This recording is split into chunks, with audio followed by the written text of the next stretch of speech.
Item ಯಾವುದೇ ಇರಲಿ try ಮಾಡಿ ಆಚಿ ಚಿಕನ್ ಮಸಾಲಾ. ರಾಜ್ಯ ದೇಶ ವಿದೇಶ ಸುದ್ದಿಗಳನ್ನ ಕ್ವಿಕ್ ಆಗಿ ನೋಡ್ಕೊಂಡು ಬರೋಣ ಬನ್ನಿ.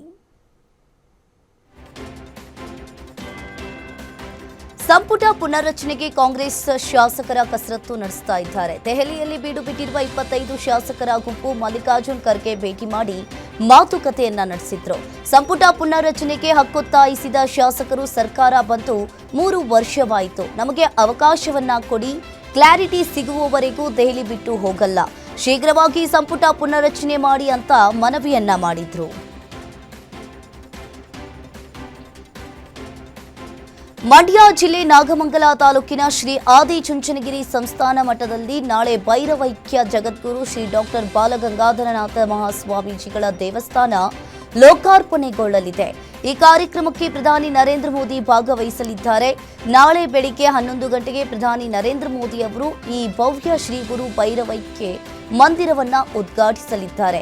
ಪ್ರಸ್ತುತ ಪೀಠಾಧ್ಯಕ್ಷರಾದ ಶ್ರೀ ನಿರ್ಮಲಾನಂದನಾಥ ಸ್ವಾಮೀಜಿ ಅವರ ದಿವ್ಯ ಸಾನ್ನಿಧ್ಯದಲ್ಲಿ ಈ ಕಾರ್ಯಕ್ರಮ ನಡೆಯಲಿದೆ.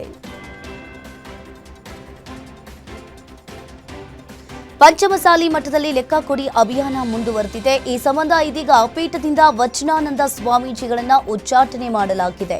ಇದೇ ಹಿನ್ನೆಲೆಯಲ್ಲಿ ಹರಿಹರ ಮಠದಲ್ಲಿ ಶ್ರೀಗಳ ನೇತೃತ್ವದಲ್ಲಿ ಮುಖಂಡರು ಭಕ್ತರ ಸಭೆ ನಡೆಸಲಾಯಿತು.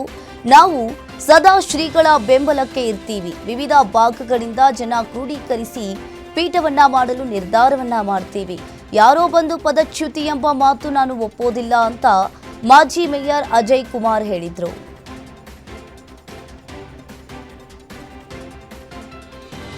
ಸಿಲಿಕಾನ್ ಸಿಟಿ ಬೆಂಗಳೂರಿನಲ್ಲಿ ಇದೇ ಏಪ್ರಿಲ್ 16ರಿಂದ ರಾಷ್ಟ್ರೀಯ ಜನಗಣತಿ ಕಾರ್ಯ ಆರಂಭವಾಗಲಿದೆ. ಸುಮಾರು 1 ತಿಂಗಳು ನಡೆಯಲಿರುವ ಈ ಪ್ರಕ್ರಿಯೆಗೆ ಜಿಬಿಎ ಸಕಲ ಸಿದ್ಧತೆಯನ್ನ ಮಾಡಿಕೊಳ್ತಾ ಇದೆ. ಆದರೆ ಈ ಸಿದ್ಧತೆಯಲ್ಲೇ ಮಾನವೀಯತೆ ಮರೆತ ಎಡವಟ್ಟು ನಡೆದಿದೆ ಅನ್ನೋ ಆರೋಪ ಇಲ್ಲಿ ಕೇಳಿ ಬರ್ತಾ ಇದೆ.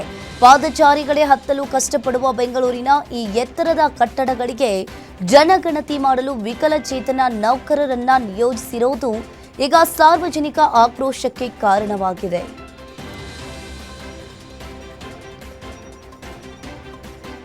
ಕಾಂಗ್ರೆಸ್ ಯುವ ಮುಖಂಡ ಫೈರೋಜ್ ಕೊಲೆ ಪ್ರಕರಣ ದಿನೇ ದಿನೇ ಸಂಚಲನವನ್ನ ಮೂಡಿಸುತ್ತದೆ. ಅಲ್ಲದೆ ಕುಟುಂಬಸ್ಥರು ಕಾಂಗ್ರೆಸ್ ನಾಯಕ ಹಾಗೂ ಅಂಜುಮನ್ ಅಧ್ಯಕ್ಷ ಇಸ್ಮಾಯಿಲ್ ತಮಟ್ಗಾರ್ ಮೇಲೆ ಕೊಲೆ ಆರೋಪ ಮಾಡ್ತಾ ಇದ್ದ ಕಾರಣ ಈ ಪ್ರಕರಣ ಇನ್ನಷ್ಟು ಚುರುಕುಗೊಳ್ಳುವ ಸಾಧ್ಯತೆ ಇದೆ.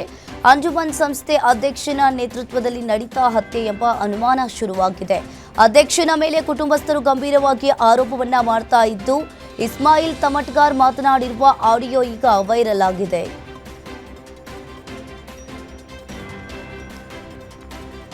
ರಾಜ್ಯದ ಕಾರಾಗೃಹಗಳಿಗೆ ಮಾಜಿ ಸೈನಿಕರನ್ನ ನೇಮಕ ಮಾಡಲಾಗಿದೆ. ರಾಜ್ಯ ಸರ್ಕಾರದ ಆದೇಶದಂತೆ 550 ಮಾಜಿ ಸೈನಿಕರನ್ನ ನೇಮಿಸಲಾಗಿದೆ. ಡಿಜಿಪಿ ಅಲೋಕ್ ಕುಮಾರ್ ಮನವಿ ಮೇರೆಗೆ ಸರ್ಕಾರ ಆದೇಶವನ್ನ ಹೊರಡಿಸಲಾಗಿದೆ. ವೀಕ್ಷಕರ ನೇಮಕಾತಿ ಪೂರ್ಣಗೊಳ್ಳುವವರೆಗೂ ಕೂಡ ತಾತ್ಕಾಲಿಕವಾಗಿ 550 ಮಂದಿ ಮಾಜಿ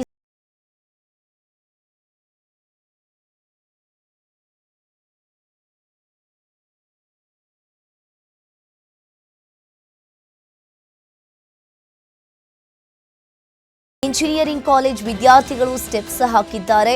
ಎಕ್ನೋ ಕಲ್ಚರಲ್ ಫೆಸ್ಟ್ ಕಾರ್ಯಕ್ರಮದ ಹಿನ್ನೆಲೆಯಲ್ಲಿ ಮೊಬೈಲ್ ಫ್ಲಾಶ್ ಡ್ಯಾನ್ಸ್ ಎಂಬ ರೀತಿಯ ನೃತ್ಯ ಮಾಡಿ ಪ್ರಮೋಷನ್ ಮಾಡಿದ್ದಾರೆ. ಈ ಬಗ್ಗೆ ಬಸವನಗುಡಿ ಠಾಣೆಗೆ ಪತ್ರ ನೀಡಿರುವ ಕಾಲೇಜು ಆಡಳಿತ ಮಂಡಳಿ, ಆದರೆ ಸ್ಟ್ರೀಟ್ ಡ್ಯಾನ್ಸ್ಗೆ ಪೊಲೀಸರು ಪರ್ಮಿಷನ್ ನೀಡಿದ್ರ, ರಸ್ತೆ ಅಕ್ಕಪಕ್ಕದಲ್ಲೇ ಡ್ಯಾನ್ಸ್ ಮಾಡಿದ್ರೂ ಕ್ರಮವಿಲ್ಲ ಅಂತ ಜನರು ಕಿಡಿಕಾರಿದ್ದಾರೆ.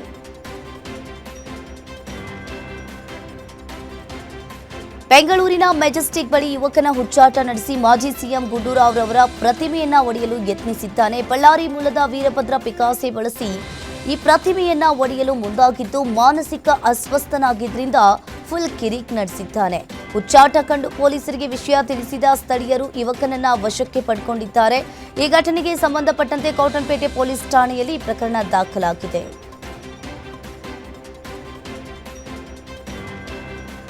ಐಪಿಎಲ್ ಕ್ರಿಕೆಟ್ ಅಭಿಮಾನಿಗಳಿಗೆ ಬಿಎಂಆರ್ಸಿಎಲ್ ಗುಡ್ ನ್ಯೂಸ್ ಅನ್ನ ನೀಡಿದೆ. ಮೆಟ್ರೋ ರೈಲು ಸೇವಾ ಅವಧಿಯನ್ನ ವಿಸ್ತರಿಸಿದೆ. ಕ್ರಿಕೆಟ್ ಪ್ರೇಕ್ಷಕರು ಮ್ಯಾಚ್ ಮುಗಿದ ಬಳಿಕ ಮನೆಗಳನ್ನ ತಲುಪಲು ಸಹಾಯವಾಗುವಂತೆ ವಿಶೇಷ ಸೇವೆಯನ್ನ ನೀಡಿದೆ.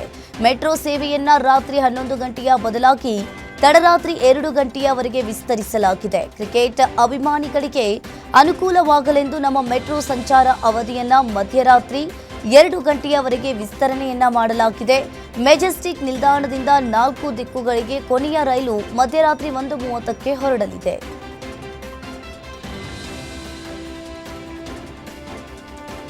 ವಿದ್ಯಾಸಾಗರ್ ಒಂದು ಕಾಲದಲ್ಲಿ ಟ್ರಾಫಿಕ್ ವಾರ್ಡನ್ ಆಗಿ ಬೆಂಗಳೂರಿನ ರಸ್ತೆಗಳಲ್ಲಿ ಅದೆಷ್ಟೋ ವಾಹನಗಳನ್ನು ನಿಯಂತ್ರಿಸಿದವರು. ಆದರೆ ಇಂದು ಇವರ ಬದುಕೆ ಹಳಿ ತಪ್ಪಿದೆ. 2025ರ IPL ಪಂದ್ಯಾವಳಿ ವೇಳೆ ಸ್ವಯಂ ಸೇವಕರಾಗಿ ಸೇವೆ ಸಲ್ಲಿಸುವ ವೇಳೆ ನಡೆದ ಒಂದು ಭೀಕರ ಅಪಘಾತ ಇವರ ಜೀವನವನ್ನೇ ನರಕವಾಗಿಸಿದೆ.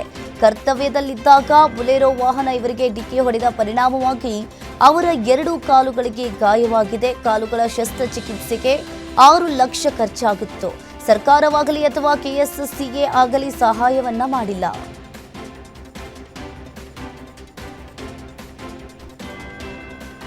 IT ಸಿಟಿ ಬೆಂಗಳೂರಿನಿಂದ ವಾಣಿಜ್ಯ ನಗರಿ ಮುಂಬೈಗೆ ನೂತನ ವಂದೇ ಭಾರತ್ ಸ್ಲೀಪರ್ ರೈಲ್ ಸಂಚಾರಕ್ಕೆ ಕೇಂದ್ರ ಸರ್ಕಾರ ಅಸ್ತು ಎಂದಿದೆ. ಉತ್ತರ ಕರ್ನಾಟಕ, ಮಧ್ಯ ಕರ್ನಾಟಕ, ಕಲ್ಯಾಣ ಕರ್ನಾಟಕ ಸಂಪರ್ಕಕ್ಕೆ ಅನುಕೂಲವಾಗುವಂತೆ ನೂತನ ವಂದೇ ಭಾರತ್ ರೈಲು ಆರಂಭಿಸಲು ಕೇಂದ್ರ ಸಚಿವ ಪ್ರಹ್ಲಾದ್ ಜೋಶಿ ಪ್ರಧಾನಿ ನರೇಂದ್ರ ಮೋದಿ ಮತ್ತು ರೈಲ್ವೆ ಸಚಿವ ಅಶ್ವಿನ್ ವೈಷ್ಣವ್ ಅವರಿಗೆ ಮನವಿಯನ್ನ ಮಾಡಿದ್ದಾರೆ.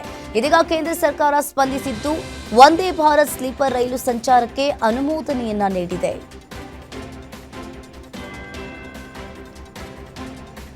ಮಹಿಳಾ ಮೀಸಲಾತಿ ತಿದ್ದುಪಡಿ ಮಸೂದೆ ಜಾರಿಗೆ ತರುವ ಉದ್ದೇಶದಿಂದ ಸಂಸತ್ ವಿಶೇಷ ಅಧಿವೇಶನ ನಡೆಯಲಿದೆ.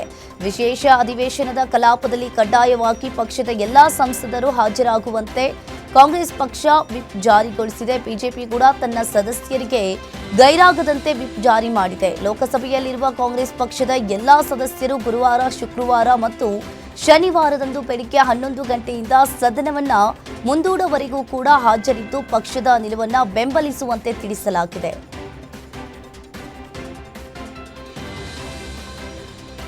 ಮಹಿಳಾ ಮೀಸಲಾತಿ ಮಸೂದೆ ಜಾರಿಗೆ ಪ್ರಧಾನಿ ನರೇಂದ್ರ ಮೋದಿ ಸರ್ಕಾರ ಮುಂದಾಗಿದ್ದು ಈ ಬಗ್ಗೆ ಚರ್ಚಿಸಲು ಸರ್ವಪಕ್ಷ ಸಭೆ ಕರೆದಿದ್ದಾರೆ. ಗುರುವಾರದ ಸಂಸತ್ ಅಧಿವೇಶನಕ್ಕೆ ಮುನ್ನ ಎಲ್ಲ ಪಕ್ಷಗಳಿಗೆ ಪತ್ರವನ್ನ ಬರೆದು ಮಹಿಳೆಯರಿಗೆ ಶೇಕಡಾ 33 ಮೀಸಲಾತಿ ಜಾರಿಗೆ ಮಾಡಿದ್ದಾರೆ. ಇನ್ನು ಕಾನೂನು ಅಂಗೀಕರಿಸಲು ಬೆಂಬಲವನ್ನ ಕೋರಿದ್ದಾರೆ. ಈ ರಾಜಕೀಯದಲ್ಲಿ ಮಹಿಳೆಯರ ಪ್ರಾತಿನಿಧ್ಯ ಹೆಚ್ಚಿಸುವ ದೀರ್ಘಕಾಲದ ಆಸೆಯನ್ನ ಈಗ ವಾಸ್ತವವಾಗಿಸುವ ಸರಿಯಾದ ಸಮಯ ಇದಾಗಿದೆ ಅಂತ ಮೋದಿ ಅಭಿಪ್ರಾಯಪಟ್ಟಿದ್ದಾರೆ. ಮಹಿಳಾ ಮೀಸಲಾತಿಯನ್ನ ಜಾರಿಗೆ ತರ್ತಾ ಇರುವುದು 21ನೇ ಶತಮಾನದ ಅತ್ಯಂತ ದೊಡ್ಡ ನಿರ್ಧಾರಗಳಲ್ಲಿ ಒಂದು ಎಂದು ಪ್ರಧಾನಿ ನರೇಂದ್ರ ಮೋದಿ ಬಣ್ಣಿಸಿದ್ದಾರೆ. ದೆಹಲಿಯ ವಿಜ್ಞಾನ ಭವನದಲ್ಲಿ ನಡೆದ ನಾರಿ ಶಕ್ತಿ ವಂದನ್ ಸಮ್ಮೇಳನ ಉದ್ದೇಶಿಸಿ ಮಾತನಾಡಿದ ಅವರು, ಮಹಿಳಾ ಮೀಸಲಾತಿಯು ಕೇವಲ ಒಂದು ರಾಜಕೀಯ ಘೋಷಣೆಯಾಗಿ ಉಳಿಯದೆ ಆಡಳಿತದಲ್ಲಿ ಸಾಮಾಜಿಕ ನ್ಯಾಯವನ್ನ ತರುವ ಪ್ರಮುಖ ಹೆಜ್ಜೆಯಾಗಲಿದೆ ಅಂತ ಅವರು ತಿಳಿಸಿದರು.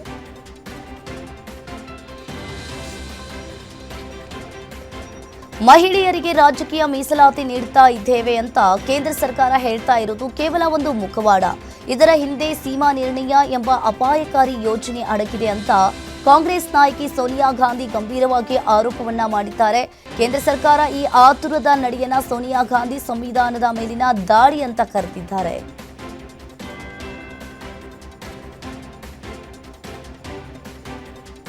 ಈ ವಾರ ನಡೆಯುವ ಸಂಸತ್ತಿನ ವಿಶೇಷ ಅಧಿವೇಶನದಲ್ಲಿ ಮಸೂದೆಗಳನ್ನು ಮಂಡಿಸುವ ಕೇಂದ್ರ ಸರ್ಕಾರದ ನಡೆಯ ಹಿಂದಿರುವ ಅಸಲಿ ವಿಷಯ ಮಹಿಳಾ ಮೀಸಲಾತಿ ಅಲ್ಲ, ಕ್ಷೇತ್ರಗಳ ಪುನರ್ ವಿಂಗಡಣೆ ಅಂತ ಕಾಂಗ್ರೆಸ್ ವರಿಷ್ಠ ನಾಯಕಿ ಸೋನಿಯಾ ಗಾಂಧಿ ಹೇಳಿದ್ದಾರೆ.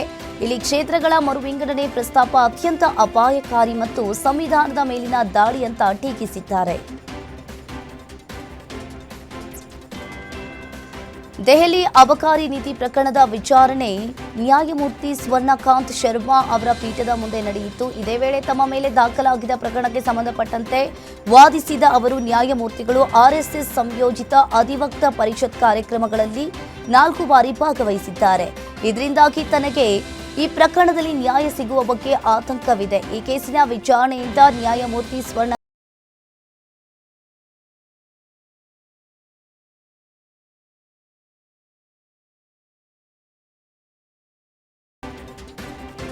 ಪಶ್ಚಿಮ ಬಂಗಾಳದಲ್ಲಿ ನಡೀತಾ ಇರುವ ಮತದಾರರ ಪಟ್ಟಿ ವಿಶೇಷ ಸಮಗ್ರ ಪರಿಷ್ಕರಣೆಯಲ್ಲಿ ಹೆಸರುಗಳನ್ನು ಅಳಿಸಿ ಹಾಕ್ತಾ ಇರುವುದನ್ನು ಪ್ರಶ್ನಿಸಿ 13 ಜನರ ಗುಂಪೊಂದು ಸಲ್ಲಿಸಿದ್ದ ಅರ್ಜಿಯನ್ನು ಸುಪ್ರೀಂ ಕೋರ್ಟ್ ವಿಚಾರಣೆಯನ್ನು ನಡೆಸಲು ನಿರಾಕರಿಸಿ ವಜಾ ಮಾಡಿದೆ.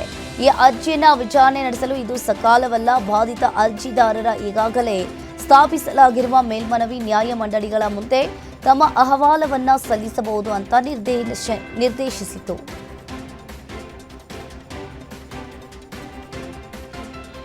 ನಕಲಿ ಮತದಾನವನ್ನು ತಡೆಗಟ್ಟಲು ಮತಗಟ್ಟೆಗಳಲ್ಲಿ ಬೆರಳು ಮತ್ತು ಐರಿಸ್ ಬಯೋಮೆಟ್ರಿಕ್ ಗುರುತಿನ ವ್ಯವಸ್ಥೆಯನ್ನ ಜಾರಿಗೆ ತರಬೇಕು ಅಂತ ಕೋರಿ ಸಲ್ಲಿಸಲಾದ ಅರ್ಜಿಯ ಕುರಿತು ಸುಪ್ರೀಂ ಕೋರ್ಟ್ ಕೇಂದ್ರ ಚುನಾವಣಾ ಆಯೋಗ ಮತ್ತು ಇತರರಿಂದ ಪ್ರತಿಕ್ರಿಯೆ ಕೋರಿದೆ. ಹಾಗೆ ಅರ್ಜಿಯನ್ನ ಅಳಿಸಲು ಒಪ್ಪಿಕೊಂಡ ಮುಖ್ಯ ನ್ಯಾಯಮೂರ್ತಿ ಪೀಠವು ಕೂಡ ಈಗ ಅರ್ಜಿಯಲ್ಲಿ ಕೋರಿರುವ ಮನವಿಯನ್ನ ಕೆಲವು ರಾಜ್ಯಗಳಲ್ಲಿ ನಡೀತಾ ಇರುವ ಪ್ರಸ್ತುತ ರಾಜ್ಯ ವಿಧಾನಸಭಾ ಚುನಾವಣೆಗಳಿಗೆ ಪರಿಗಣಿಸಲಾಗುವುದಿಲ್ಲ ಅಂತ ಸ್ಪಷ್ಟಪಡಿಸಿದೆ.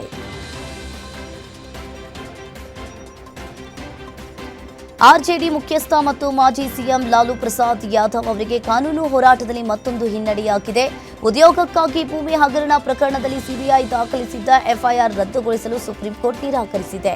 ಆದಾಗ್ಯೂ ಕೂಡ ಸುಪ್ರೀಂ ಕೋರ್ಟ್ ದ್ವಿಸದಸ್ಯ ಪೀಠವು ಭ್ರಷ್ಟಾಚಾರ ತಡೆ ಕಾಯ್ದೆಯ ಸೆಕ್ಷನ್ 17A ಅನ್ವಯಕತೆಯ ವಿಷಯವನ್ನು ಸೂಕ್ತ ಹಂತದಲ್ಲಿ ಎತ್ತಲು ಅವಕಾಶ ಮತ್ತು ವಿಚಾರಣೆಯ ಸಮಯದಲ್ಲಿ ನ್ಯಾಯಾಲಯದ ಮುಂದೆ ಖುದ್ದು ಹಾಜರಾತಿಯಿಂದ ಲಾಲು ಪ್ರಸಾದ್ ಯಾದವ್ ಅವರಿಗೆ ವಿನಾಯಿತಿಯನ್ನ ನೀಡಿದೆ.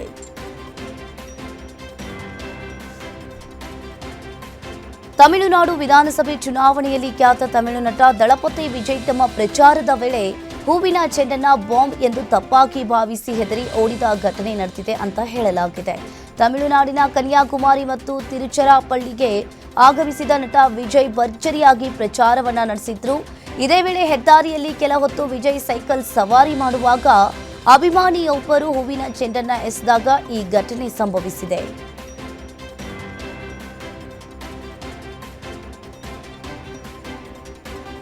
ಬೈಕ್ ಚಾಲನೆ ಮಾಡುವಾಗ ರೀಲ್ಸ್ ಚಿತ್ರಿಸ್ತಾ ಇದ್ದ ವೇಳೆ ಡಿವೈಡರ್ಗೆ ಡಿಕ್ಕಿಯಾಗಿ ಯುವತಿ ಸಾವನ್ನಪ್ಪಿರುವ ಘಟನೆ ಉತ್ತರ ಪ್ರದೇಶದ ಗಾಜಿಯಾಬಾದ್ನಲ್ಲಿ ನಡೆದಿದೆ. ಗಾಜಿಯಾಬಾದ್ನ ಐಎಂಎಸ್ ಕಾಲೇಜು ಫ್ಲೈಓವರ್ ಬಳಿ ಈ ದುರ್ಘಟನೆ ಸಂಭವಿಸಿದ್ದು, ಬೈಕ್ ಚಾಲನೆ ಮಾಡುವಾಗ ರೀಲ್ ಚಿತ್ರೀಕರಿಸ್ತಾ ಇದ್ದ ವೇಳೆ ಬೈಕ್ ಡಿವೈಡರ್ಗೆ ಡಿಕ್ಕಿಯಾಗಿ ಯುವತಿ ಸ್ಥಳದಲ್ಲಿಯೇ ಸಾವನ್ನಪ್ಪಿದ್ದು, ಹಿಂಬದಿಯಲ್ಲಿದ್ದ ಯುವಕ ಗಂಭೀರವಾಗಿ ಗಾಯವಾಗಿದ್ದಾನೆ. ಆಸ್ಪತ್ರೆಯಲ್ಲಿ ಚಿಕಿತ್ಸೆಯನ್ನು ಪಡಿತಾ ಇದ್ದಾನೆ.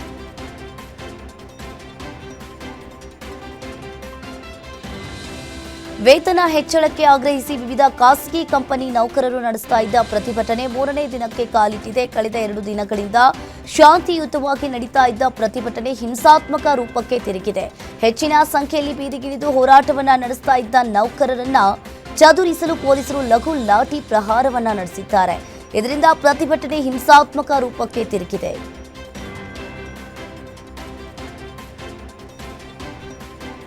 ಇಂದು ಪ್ರಧಾನಿ ನರೇಂದ್ರ ಮೋದಿ ಅವರಿಂದ ಉದ್ಘಾಟನೆ ಆಗಬೇಕಿರುವ ದೆಹಲಿ ಡೆಹ್ರಾಡೂನ್ ಎಕ್ಸ್ಪ್ರೆಸ್ ಹೈವೇ ಮೋಹನ್ ರೇಂಜ್ನಲ್ಲಿಯೇ ಭೀಕರ ಸರಣಿ ಅಪಘಾತ ನಡೆದಿದೆ. ಇಲ್ಲಿ ಎಲ್ಪಿಜಿ ಸಿಲಿಂಡರ್ ತುಂಬಿದ ಟ್ರಕ್ ಸೇರಿ ಸುಮಾರು 7 ವಾಹನಗಳು ಒಂದಕ್ಕೊಂದು ಡಿಕ್ಕಿ ಹೊಡೆದಿದ್ದು, ಅದೃಷ್ಟವಶಾತ್ ಯಾವುದೇ ಪ್ರಾಣಹಾನಿ ಸಂಭವಿಸಿಲ್ಲ. ವಿಷಯ ತಿಳಿತಾ ಇದ್ದಂತೆ ಸ್ಥಳಕ್ಕಾಗಮಿಸಿದ ಪೊಲೀಸರು ಹಾಗೂ ರಕ್ಷಣಾ ತಂಡಗಳು ಕಾರ್ಯಾಚರಣೆಯನ್ನ ನಡೆಸಿ ಗಾಯಾಳುಗಳನ್ನ ಆಸ್ಪತ್ರೆಗೆ ಸಾಗಿಸಿದ್ದಾರೆ. ಛತ್ತೀಸ್ಗಢದ ಕಂಕೇರ್ ಜಿಲ್ಲೆಯ ಅರಣ್ಯದಲ್ಲಿ ನಡೆದ ಎನ್ಕೌಂಟರ್ನಲ್ಲಿ ಉನ್ನತ ನಕ್ಸಲ್ ಕಮಾಂಡರ್ ಒಬ್ಬಳನ್ನ ಹತ್ಯೆಗೈಯಲಾಗಿದೆ. ಹತ್ಯೆಯಾದ ನಕ್ಸಲ್ ಕಮಾಂಡರ್ನನ್ನ ರೂಪಿ ಅಂತ ಗುರುತಿಸಲಾಗಿದೆ. ಟಬೇಥಿಯಾ ವರ್ತಾಪರ್ ಪೊಲೀಸ್ ಠಾಣಾ ವ್ಯಾಪ್ತಿಯ ಮಾಚ್ಪಲ್ಲಿ ಅರಂಜೋರಾ ಹಿದೂರ್ ಬೆಲ್ಟ್ನಲ್ಲಿ ಶಸ್ತ್ರಸಜ್ಜಿತ ನಕ್ಸಲರಿರುವ ಮಾಹಿತಿ ಕೂಡ ಈಗಾಗಲೇ ಆಧರಿಸಿ ಪೊಲೀಸ್ ಮತ್ತು ಭದ್ರತಾ ಪಡೆಗಳ ಜಂಟಿ ಕಾರ್ಯಾಚರಣೆ ಪ್ರಾರಂಭಿಸಿತ್ತು. ಇದೇ ವೇಳೆ ಭದ್ರತಾ ಪಡೆ ಸಿಬ್ಬಂದಿ ಪ್ರತಿದಾಳಿ ನಡೆಸಿದ್ದಾರೆ. ಭದ್ರತಾ ಪಡೆ ಎನ್ಕೌಂಟರ್ ಮಹಿಳಾ ನಕ್ಸಲ್ ಬಲಿ ಆಗಿದ್ದಾಳೆ.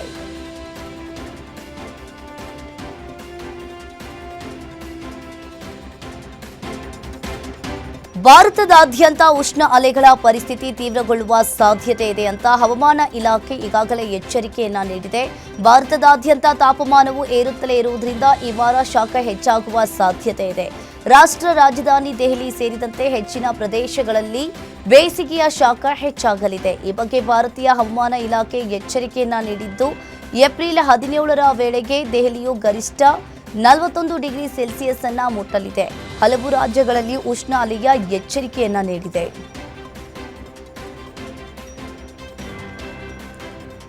ಗುಜರಾತ್ನ ಊನಾ ತಾಲೂಕಿನ ತೋಟವೊಂದರ ಬಾವಿಯಲ್ಲಿ ಬಿದ್ದಿದ್ದ ಸಿಂಹವನ್ನ ರಕ್ಷಿಸಲಾಗಿದೆ. ಅರಣ್ಯ ಪ್ರದೇಶದ ಬಳಿ ಬೇಟೆಯನ್ನ ಹುಡುಕ್ತಾ ಇದ್ದ ಸಿಂಹವೊಂದು ಆಕಸ್ಮಿಕವಾಗಿ ನೀರಿನಿಂದ ತುಂಬಿದ ತೆರೆದ ಬಾವಿಗೆ ಬಿದ್ದಿದೆ. ಈ ಘಟನೆಯ ವಿಡಿಯೋ ಸಾಮಾಜಿಕ ಮಾಧ್ಯಮದಲ್ಲಿ ವೈರಲ್ ಆಗಿದೆ. ಸಿಂಹದ ರಕ್ಷಣಾ ಕಾರ್ಯಾಚರಣೆಯ ವಿಡಿಯೋವನ್ನು ಗುಜರಾತ್ನ ಉಪಮುಖ್ಯಮಂತ್ರಿ ಹರ್ಷ ಸಾಂಘ್ವಿ ಪೋಸ್ಟ್ ಮಾಡಿದ್ದಾರೆ.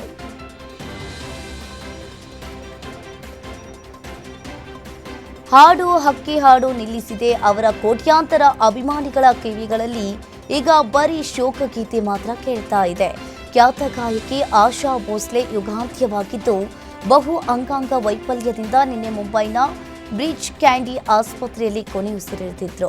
ಇಂದು ಅಭಿಮಾನಿಗಳು, ಕುಟುಂಬಸ್ಥರು, ರಾಜಕೀಯ ನಾಯಕರು, ಬಾಲಿವುಡ್ ದಿಗ್ಗಜರು, ಕ್ರಿಕೆಟ್ ಸ್ಟಾರ್ಗಳು ಎದುರು ಆಶಾ ಭೋಸ್ಲೆ ಅಂತಿಮ ದರ್ಶನವನ್ನ ಪಡ್ಕೊಂಡ್ರು.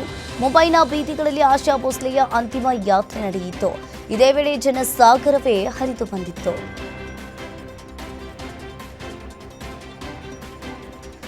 ಭಾರತ ಬಾಂಗ್ಲಾದೇಶ ಗಡಿಯಲ್ಲಿನ ನದಿ ತೀರ ಪ್ರದೇಶದಿಂದ ನುಸುಳುಕೋರ ತಡೆ ಕಳ್ಳ ಸಾಗಣೆ ನಿಲ್ಲಿಸಲು ಅಲ್ಲಿ ಹಾವುಗಳು ಮತ್ತು ಮೊಸಳೆಗಳು ಸೇರಿದಂತೆ ಸರೀಸೃಪಗಳನ್ನು ನಿಯೋಜಿಸಲು ಕೇಂದ್ರ ಸರ್ಕಾರ ಚಿಂತನೆಯನ್ನ ನಡೆಸಿದ್ದು, ಇದಕ್ಕೆ ಪರಿಸರ ಮತ್ತು ಮಾನವ ಹಕ್ಕುಗಳ ಕಾರ್ಯಕರ್ತರಿಂದ ಆಕ್ಷೇಪ ವ್ಯಕ್ತವಾಗಿದೆ.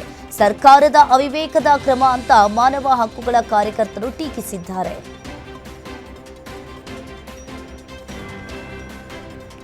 ಅರುಣಾಚಲ ಪ್ರದೇಶದ ವಿವಿಧ ಸ್ಥಳಗಳಿಗೆ ತನ್ನದೇ ಆದ ಹೆಸರುಗಳನ್ನು ನೀಡುವ ಮೂಲಕ ಪ್ರಾದೇಶಿಕ ಹಕ್ಕು ಪ್ರತಿಪಾದಿಸಲು ಯತ್ನಿಸ್ತಾ ಇರುವ ಚೀನಾದ ನಡೆಯನ್ನ ಭಾರತ ಸರ್ಕಾರವು ಅತ್ಯಂತ ಬಲವಾಗಿ ತಿರಸ್ಕರಿಸಿದೆ. ಚೀನಾದ ಆ ಪ್ರಯತ್ನಗಳು ಕೇವಲ ಆಧಾರರಹಿತ ನಿರೂಪಣೆಗಳು ಎಂದು ಕರೆದಿರುವ ಭಾರತ ಇಂತಹ ಕೃತ್ಯಗಳ ಗಡಿಯು ವಾಸ್ತವವನ್ನು ಬದಲಾಯಿಸಲು ಸಾಧ್ಯವಿಲ್ಲ ಅಂತ ಸ್ಪಷ್ಟಪಡಿಸಿದೆ.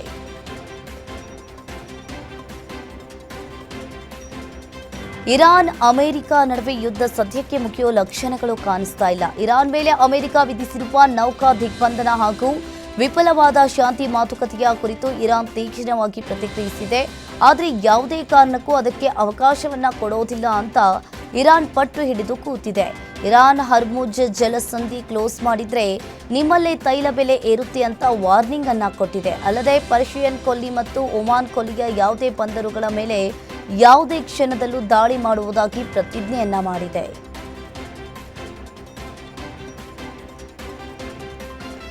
ಅಮೆರಿಕವು ಇರಾನ್ನ ಬಂದರುಗಳ ಮೇಲೆ ವಿಧಿಸಿರುವ ನೌಕಾ ದಿಗ್ಬಂಧನದಿಂದಾಗಿ ಇರಾನ್ ದೇಶಕ್ಕೆ ಪ್ರತಿದಿನ ಅಂದಾಜು $435 ಮಿಲಿಯನ್ ನಷ್ಟವಾಗಬಹುದು ಅಂತ ಅಂದಾಜಿಸಲಾಗಿದೆ.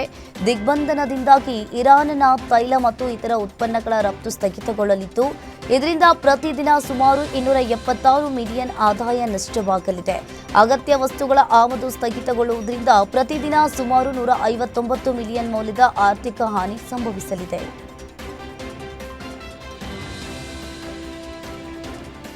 ಪಾಕಿಸ್ತಾನದ ಇಸ್ಲಾಮಾಬಾದ್ನಲ್ಲಿ ನಡೆದ ಅಮೆರಿಕ ಮತ್ತು ಇರಾನ್ ನಡುವಿನ ಸಂಧಾನ ಸಭೆ ವಿಫಲವಾಗಿದೆ. ಈ ಬೆಳವಣಿಗೆಯ ನಂತರ ಇರಾನ್ ಪ್ರತಿಕ್ರಿಯೆ ನೀಡಿದ್ದು, ಮಾತುಕತೆ ವಿಫಲವಾಗಲು ಇಸ್ರೇಲ್ ಪ್ರಧಾನಿ ಕಾರಣ ಅಂತ ಇರಾನ್ ಹೊಸ ಬಾಂಬ್ ಸಿಡಿಸಿದೆ.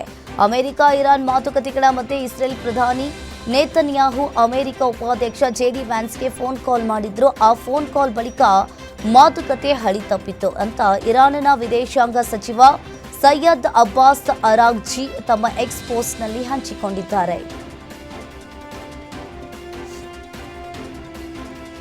ಪಾಕಿಸ್ತಾನದ ಆತಿಥ್ಯದಲ್ಲಿ ನಡೆದ ಅಮೆರಿಕ ಇರಾನ್ ಶಾಂತಿ ಮಾತುಕತೆಗಳು ಯಾವುದೇ ಒಪ್ಪಂದವಿಲ್ಲದೆ ಮುಕ್ತಾಯಗೊಂಡ ಬೆನ್ನಲ್ಲೇ ಅಧ್ಯಕ್ಷ ಡೊನಾಲ್ಡ್ ಟ್ರಂಪ್ ಮತ್ತೆ ಗುಡುಕಿದ್ದಾರೆ. ಇರಾನ್ ಮಾತುಕತೆಗೆ ಮರಳುತ್ತದೆಯೇ ಅಥವಾ ಇಲ್ಲವೇ ಎಂಬ ಬಗ್ಗೆ ನನಗೆ ಕಿಂಚಿತ್ತೂ ಕಳವಳವಿಲ್ಲ ಅಂತ ಹೇಳಿದ್ದಾರೆ. ಇನ್ನು ಸುದ್ದಿಗಾರರೊಂದಿಗೆ ಮಾತನಾಡಿದ ಟ್ರಂಪ್ ಅಮೆರಿಕದ ಹಿತಾಸಕ್ತಿಗೆ ತಮಗೆ ಮುಖ್ಯ ಅಂತ ಸ್ಪಷ್ಟಪಡಿಸಿದರು. ಅಮೆರಿಕ ಅಧ್ಯಕ್ಷ ಡೊನಾಲ್ಡ್ ಟ್ರಂಪ್ ತಮ್ಮನ್ನು ಏಸು ಕ್ರಿಸ್ತನಂತೆ ಬಿಂಬಿಸಿ ರಚಿಸಲಾದ ಎಐ ಚಿತ್ರವನ್ನ ಸಾಮಾಜಿಕ ಜಾಲತಾಣ ಟ್ರುತ್ನಲ್ಲಿ ಪೋಸ್ಟ್ ಮಾಡಿದ್ದಾರೆ. ಈ ಚಿತ್ರವನ್ನ ಪವಾಡದ ಮೂಲಕ ಏಸು ರೋಗಿಯೊಬ್ಬನನ್ನು ಗುಣಪಡಿಸುವ ರೀತಿ ರಚಿಸಲಾಗಿದೆ. ಚಿತ್ರದಲ್ಲಿ ಅಮೆರಿಕದ ಧ್ವಜ ಹಾಗೂ ಯುದ್ಧ ವಿಮಾನಗಳು ಹಾರಾಡುವ ದೃಶ್ಯವಿದೆ. ಲಿಬರ್ಟಿ ಪ್ರತಿಮೆ ಹಾಗೂ ಹದ್ದುಗಳ ಹಾರಾಟ ಚಿತ್ರದಲ್ಲಿದೆ. ಈ ಮೂಲಕ ಪೋಪ್ 14ನೇ ಲಿಯೋ ಅವರ ಟೀಕೆಗೆ ಕಟುವಾಗಿ ಟ್ರಂಪ್ ತಿರುಗೇಟನ್ನ ನೀಡಿದ್ದಾರೆ. ಹಾರ್ಮುಜ್ ಜಲಸಂಧಿಯ ಮೂಲಕ ಹಾದು ಹೋಗಿರುವ ಭಾರತೀಯ ತೈಲ ಟ್ಯಾಂಕರ್ಗಳಿಗೆ ಇರಾನ್ ಯಾವುದೇ ಶುಲ್ಕವನ್ನು ವಿಧಿಸಿಲ್ಲ ಅಂತ ಇರಾನ್ ರಾಯಭಾರಿ ಮೊಹಮ್ಮದ್ ಫತಾಲಿ ಸ್ಪಷ್ಟಪಡಿಸಿದ್ದಾರೆ. ಮಾಧ್ಯಮಗೋಷ್ಠಿ ನಡೆಸಿ ಮಾತನಾಡಿದ ಅವರು, ನಾವು ಭಾರತೀಯ ಹಡಗುಗಳಿಗೆ ಯಾವುದೇ ಶುಲ್ಕ ವಿಧಿಸಿಲ್ಲ. ಈ ಬಗ್ಗೆ ನೀವು ಭಾರತ ಸರ್ಕಾರವನ್ನೇ ವಿಚಾರಿಸಬಹುದು ಅಂತ ವದಂತಿಗಳಿಗೆ ತೆರೆ ಎಳೆದಿದ್ದಾರೆ. ಇರಾನ್ ಅಮೆರಿಕ ನಡುವಿನ ಶಾಂತಿ ಮಾತುಕತೆ ವಿಫಲವಾದ ಬೆನ್ನಲ್ಲೇ ಹರ್ಮುಜ್ ಜಲಸಂಧಿಯ ಮೇಲೆ ಅಮೆರಿಕ ಅಧ್ಯಕ್ಷ ಡೊನಾಲ್ಡ್ ಟ್ರಂಪ್ ದಿಗ್ಬಂಧನ ಘೋಷಿಸಿದ್ದಾರೆ. ಇದರಿಂದ ಕಚ್ಚಾ ತೈಲ ಬೆಲೆ ಶೇಕಡ 11ರಷ್ಟು ಏರಿಕೆಯಾಗಿದ್ದು ಪ್ರತಿ ಬ್ಯಾರೆಲ್ $105 ತಲುಪಿದೆ. ಇನ್ನು WTI ಕಚ್ಚಾ ತೈಲವು ಪ್ರತಿ ಬ್ಯಾರೆಲ್ಗೆ $104.25ನಷ್ಟಿದ್ರೆ, ಇನ್ನು ಬ್ರೆಂಟ್ ಕಚ್ಚಾ ತೈಲ ಬ್ಯಾರೆಲ್ಗೆ $101 ಸಮೀಪದಲ್ಲಿ ವಹಿವಾಟು ನಡೆಸ್ತಾ ಇದೆ.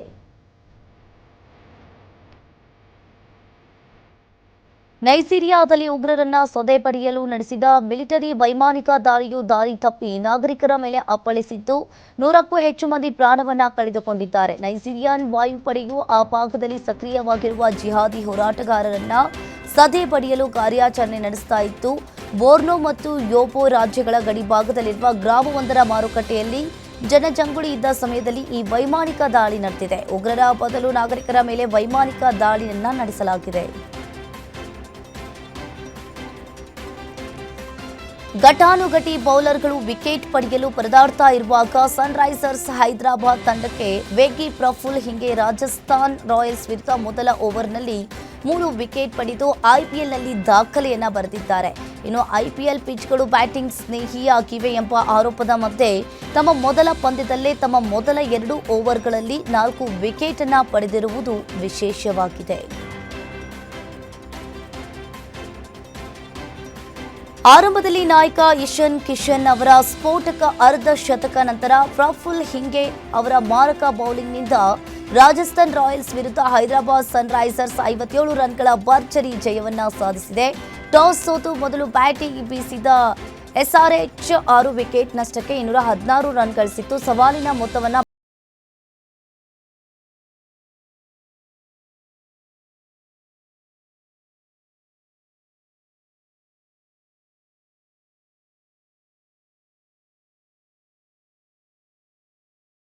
ಮುಂಬೈ ಇಂಡಿಯನ್ಸ್ ತಂಡದ ವೇಗದ ಬೌಲರ್ ಜಸ್ಪ್ರೀತ್ ಬುಮ್ರಾ ಈಗ ವಿಕೆಟ್ ಬರ ಎದುರಿಸ್ತಾ ಇದ್ದಾರೆ.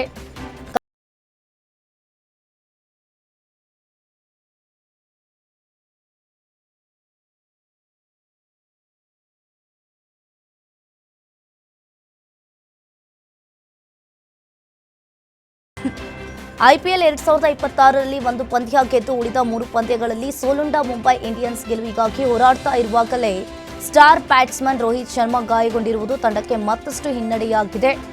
ಮುಂದಿನ ಪಂದ್ಯದಲ್ಲಿ ರೋಹಿತ್ ಶರ್ಮಾ ಆಡೋದು ಡೌಟ್ ಅಂತ ಹೇಳಲಾಗಿದೆ.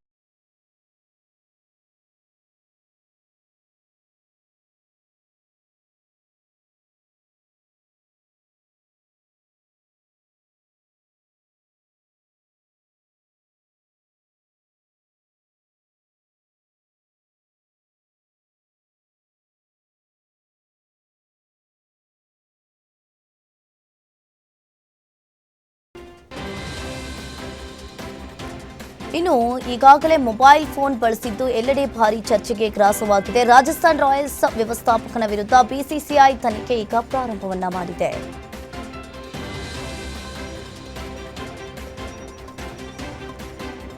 ಸ್ಯಾಂಡಲ್ವುಡ್ ಕ್ವೀನ್ ರಮ್ಯಾ ಪೋಸ್ಟ್ಗೆ ಅಶ್ಲೀಲ ಕಮೆಂಟ್ ಮಾಡಿದ ಪ್ರಕರಣ ಮತ್ತೆ ಮುನ್ನೆಲೆಗೆ ಬಂದಿದೆ. ಈಗಾಗಲೇ 14 ಆರೋಪಿಗಳನ್ನು ಬಂಧಿಸಿದ ಚಾರ್ಜ್ ಶೀಟ್ ಸಲ್ಲಿಕೆ ಮಾಡಿದ ಸಿಸಿಬಿ ಪೊಲೀಸರು ಇನ್ನುಳಿದ 29 ಆರೋಪಿಗಳ ಬಂಧನಕ್ಕೆ ಬಲೆ ಬೀಸಿದ್ದಾರೆ.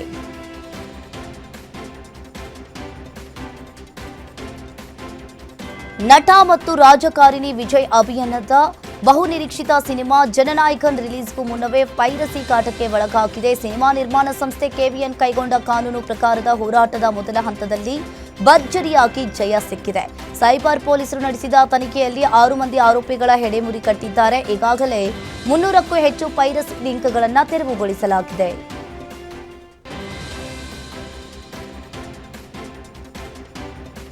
ಸಂಕಷ್ಟದಲ್ಲಿರುವವರನ್ನ ಕಂಡ್ರೆ ಮನ ಮಿಡಿಯುವ ಆಕ್ಷನ್ ಪ್ರಿನ್ಸ್ ಧ್ರುವ ಸರ್ಜಾ ಅವರು ಇತ್ತೀಚೆಗೆ ಆಟೋ ಚಾಲಕರು ಎದುರಿಸ್ತಾ ಇರುವ LPG ಗ್ಯಾಸ್ ಸಮಸ್ಯೆಯ ಬಗ್ಗೆ ಧ್ವನಿ ಎತ್ತಿದ್ದಾರೆ. ಕೇವಲ ಮಾತಿಗೆ ಸೀಮಿತವಾಗದೆ 25 ಲಕ್ಷ ರೂಪಾಯಿ ಆರ್ಥಿಕ ನೆರವು ಕೂಡ ನೀಡುವ ಮೂಲಕ ನಟ ಹೃದಯ ಶ್ರೀಮಂತಿಕೆಯನ್ನ ಮೆರೆದಿದ್ದಾರೆ.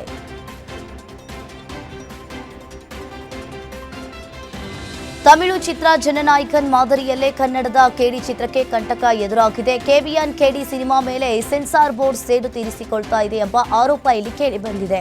ಪ್ರಾದೇಶಿಕ ಸೆನ್ಸಾರ್ ಮಂಡಳಿ ಈಗಾಗಲೇ ಕೇಡಿ ಸಿನಿಮಾ ವೀಕ್ಷಿಸಿ ರಕ್ತಪಾತ ಇರೋದ್ರಿಂದ ಚಿತ್ರಕ್ಕೆ ಎ ಸರ್ಟಿಫಿಕೇಟ್ ನೀಡುವುದಾಗಿ ಹೇಳಿತ್ತು. ಹಾಡಿನ ಸಾಹಿತ್ಯ 2 ಸಾಲನ್ನ ಬದಲಿಸಲು ಸೂಚನೆಯನ್ನ ನೀಡಿತ್ತು. ಇದನ್ನ ಪಾಸ್ ಮಾಡದ ಕೇಂದ್ರ ಸೆನ್ಸಾರ್ ಮಂಡಳಿ ಮತ್ತೆ ರಿವೈಸಿಂಗ್ ಕಮಿಟಿಗೆ ಕಳುಹಿಸಿ ಈ ಧೋರಣೆ ತೋರಿದೆ ಅಂತ ಹೇಳಲಾಗಿದೆ.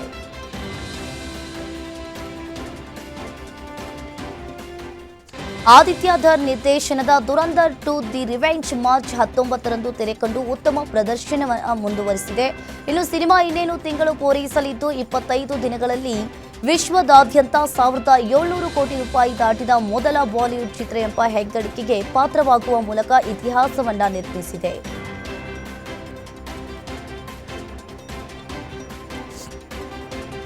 ಕನ್ನಡ ಚಿತ್ರರಂಗದ ಚಾಕ್ಲೇಟ್ ಹೀರೋ ಧರ್ಮಕೀರ್ತಿರಾಜ್ ಇಂಡಸ್ಟ್ರಿಗೆ ಎಂಟ್ರಿ ಕೊಟ್ಟು 18 ವರ್ಷವಾಗಿದೆ. ತಮ್ಮ 25ನೇ ಸಿನಿಮಾವಾಗಿ ಬೆಂಗಳೂರು ಇನ್ ಕ್ರೈಮ್ ಥ್ರಿಲ್ಲರ್ ಕಥೆಯೊಂದಿಗೆ ಅಬ್ಬರಿಸಲು ರೆಡಿಯಾಗಿದ್ದಾರೆ. ಸದ್ಯ ಚಿತ್ರದ ಟ್ರೈಲರ್ ರಿಲೀಸ್ ಆಗಿದ್ದು ಫುಡ್ ಡೆಲಿವರಿ ಬಾಯ್ ಆಗಿ ಕಾಣಿಸಿಕೊಂಡಿದ್ದಾರೆ. ನಟಿ ಅನುಷಾ ರೈ ಹಾಗೂ ರಿಷಾ ಗೌಡ ಕೂಡ ಅಭಿನಯಿಸಿದ್ದಾರೆ. ಕಾರ್ತಿಕ್ ಕೆ ಮೂರ್ತಿ ನಿರ್ದೇಶನ, ಜೆ ವೆಂಕಟೇಶ್ವರ್ ಮೂರ್ತಿ ಹಾಗೆ ನಿರ್ಮಾಣದ ಈ ಚಿತ್ರ ಏಪ್ರಿಲ್ 17ರಂದು ಚಿತ್ರಮಂದಿರಗಳಲ್ಲಿ ಬಿಡುಗಡೆಯಾಗಲಿದೆ. ತೆಲುಗಿನ ಸ್ಪೋರ್ಟ್ಸ್ ಡ್ರಾಮಾ ಪೆದ್ದಿ ಸಿನಿಮಾದ ಶೂಟ್ ವರದಿಂದ ಸಾಗ್ತಾ ಇದೆ. ಈ ಚಿತ್ರದಲ್ಲಿ ರಾಮ್ ಚರಣ್ ಹೀರೋ ಆದರೆ ಕನ್ನಡದ ಶಿವರಾಜ್ ಕುಮಾರ್ ಅವರು ಪ್ರಮುಖ ಪಾತ್ರದಲ್ಲಿ ಕಾಣಿಸಿಕೊಂಡಿದ್ದಾರೆ. ಈ ಚಿತ್ರಕ್ಕೆ ಈಗ ಕನ್ನಡದಲ್ಲಿ ಮಿಂಚಿದ ಹೀರೋ ಒಬ್ಬರ ಎಂಟ್ರಿ ಆಗಿದೆ. ಅವರು ಬೇರೆ ಯಾರೂ ಅಲ್ಲ, ಸಾಯಿ ಕುಮಾರ್. ತಮ್ಮ ಕಂಚಿನ ಕಂಠದ ಮೂಲಕ ಗಮನವನ್ನ ಸೆಳೆದ ಅವರು ಈಗ ಪೆದ್ದಿ ಸಿನಿಮಾದ ಭಾಗವಾಗಿದ್ದಾರೆ.